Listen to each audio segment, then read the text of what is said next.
Salut tout le monde. Donc très content de vous retrouver. Donc aujourd'hui on va aborder un point, notamment pour vous encourager à persévérer dans vos projets. D'accord. Donc pour ça on va ouvrir la parole dans le livre de Jean 1. Pourquoi je parle de ça? Parce que peut-être tu es en train de poursuivre une vision. Et en ce moment, tu es en train de vivre peut-être des stress. Tu te poses des questions. Dans ta tête, c'est vrai, mais pourtant, je sais que j'ai démarré avec le Seigneur. J'étais dans tous les principes. Qu'est-ce qui est en train de se passer et tout et tout. Moi, je vais t'encourager à persévérer, même si toutes les portes se sont fermées. D'accord? Je t'encourage à persévérer parce que le fait que les portes se ferment ne veut pas dire que Dieu t'a abandonné. Ça ne veut strictement rien dire. Parce que si on reprend même les Écritures et on analyse en fonction des Écritures, on va voir que tous les enfants de Dieu sont passés par des situations où s'il fallait qu'on analyse par la vue, Dieu les avait abandonnés. Jésus lui-même n'est pas de reste, voilà, puisque le moment il a dit, Père, pourquoi m'as-tu abandonné? D'accord?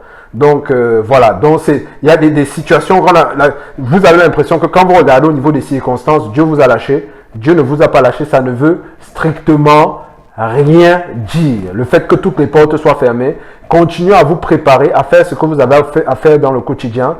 Comme on dit, voilà, comme l'adage dit, voilà, il vaut mieux être prêt pour une opportunité qui ne s'est pas encore présentée que de ne pas être prêt et une opportunité se présente et vous ne pouvez pas la saisir. Donc continuez à pousser. Ce que vous savez qui dépend de vous, continuez à le faire. D'accord? Ça viendra tôt ou tard, c'est comme ça.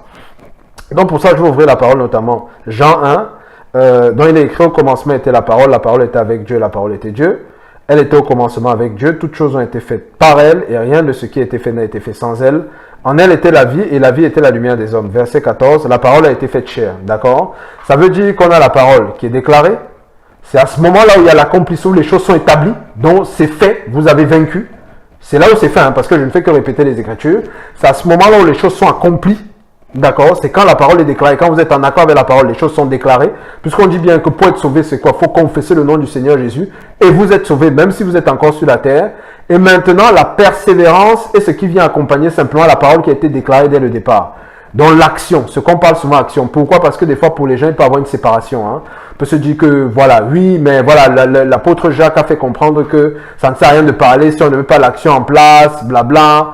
Tout ça, non. Il s'adressa à des chrétiens qui avaient la foi morte, comme il va le présenter. Mais sinon, quand la foi est vivante, la parole, c'est elle qui soutient de toutes les façons l'action. Donc, il avait besoin de leur renouveler l'intelligence. L'intelligence, autant pour moi. Même le Seigneur Jésus le fait des fois. Il va dire, croyez en moi. Et par moi, il va dire que, mais si vous croyez en moi, mettez ma parole en pratique.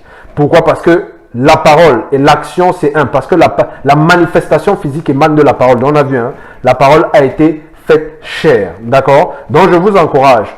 Ne baissez pas les bras, ne vous découragez pas. Ce qui vous trouble dans le découragement, c'est qu'on a une image de que peut-être ça ne va pas marcher. Je suis en train de vous dire que la chose a eu déjà à marcher à partir du moment où vous êtes entré en accord avec la parole que vous avez déclarée. Avec le Seigneur, je ferai tel. Donc le reste, ce n'est qu'une affaire de persévérance. Donc c'est le moment pour vous de booster votre foi. Donc le visu, c'est normal. Vous allez passer par des endroits où dans le visu, il n'y aura rien. Si on analyse, quelqu'un vient m'analyser la situation, va dire Dieu n'est même pas dans l'affaire. Mais moi, je te dis aujourd'hui, si tu veux, quand tu vois le Seigneur, tu dis que c'est moi qui t'ai dit, Dieu est dans l'affaire. C'est justement la preuve que Dieu est dans l'affaire. D'accord? Il faut être fou des fois pour le suivre. Donc je vous remercie. Passez une très très bonne journée et soyez bénis. La prochaine fois, on va parler justement d'un autre principe, comment être à 100%. Parce qu'en fait, l'importance d'être à 100% pour voir aussi l'accomplissement, la manifestation du projet dans le physique. Sinon, on n'est pas en accord avec la parole qu'on a déclarée, qui est ferme et qui est à 100%. Ciao, ciao, bye bye.